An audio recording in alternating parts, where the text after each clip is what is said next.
Hi, and welcome to this week's segment of Top 5 of the Week. It's also a new month, ushered in with chaos in Europe. I'm bringing you this week's recommendations as a source of escapism, if you may, from the current news cycle. So let's go. First is a report that looks at the significant gaps that must be addressed to strengthen the capacity of the regional economic communities to address trade and gender effectively. It argues that in most cases, men are more likely than women to reap the benefits of the increased trade due to lower participation of women in export-oriented sectors. Women are also at a disadvantage due to lower access to productive assets and opportunities, including education, income, credit, land, and limited involvement in trade negotiations. The report suggests that regional economic communities can play a key role in empowering women in cross-border trade and ensuring the gender-responsive implementation of the African Continental Free Trade Area.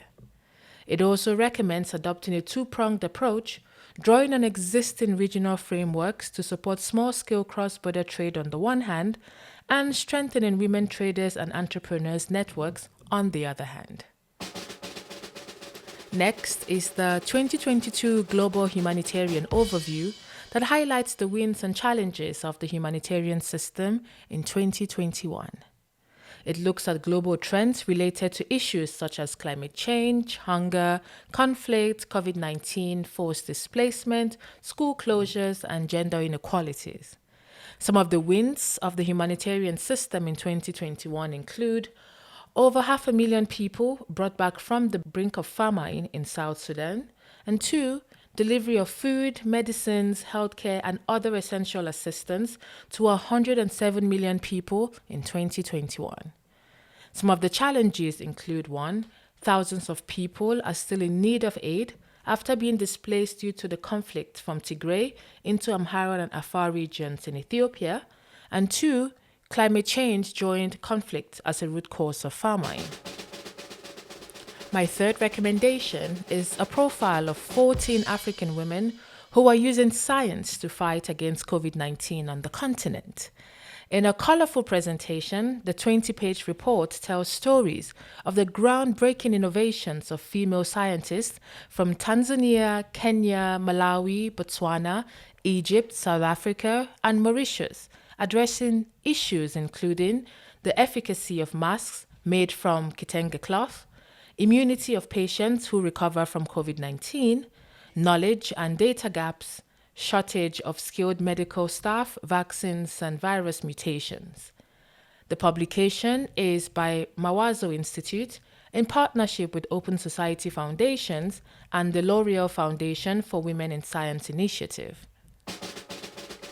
At number 4 is the 2021 Emissions Gap Report, which puts forward that the new and updated nationally determined contributions that countries were requested to submit in advance of COP26 are insufficient to achieve the temperature goal of the Paris Agreement.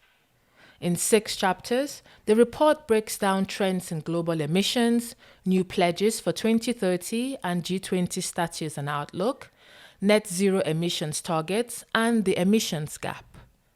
It also assesses whether COVID-19 fiscal recovery measures are bridging or extending the emissions gap, and also the role of anthropogenic methane emissions and market mechanisms in bridging the emissions gap. The report stresses that if nations only implement unconditional nationally determined contributions as they stand, we are likely to hit global warming of about 2.7 degrees by the end of the century. My final recommendation is a report that zones in on whether current health and education systems in Africa are working for the average African citizen. Its proposition is based on service delivery indicator surveys conducted in public, private, rural, and urban schools, clinics, and hospitals. It is based on a data set encompassing information from 9 African countries, covering 7,810 health facilities between 2013 and 2018, and 3,297 schools between 2012 and 2016. Kenya, Madagascar, Mozambique, Niger, Nigeria, Tanzania, Togo, and Uganda were surveyed for data on both health and education. In addition, Sierra Leone was surveyed for health data and Morocco for education data.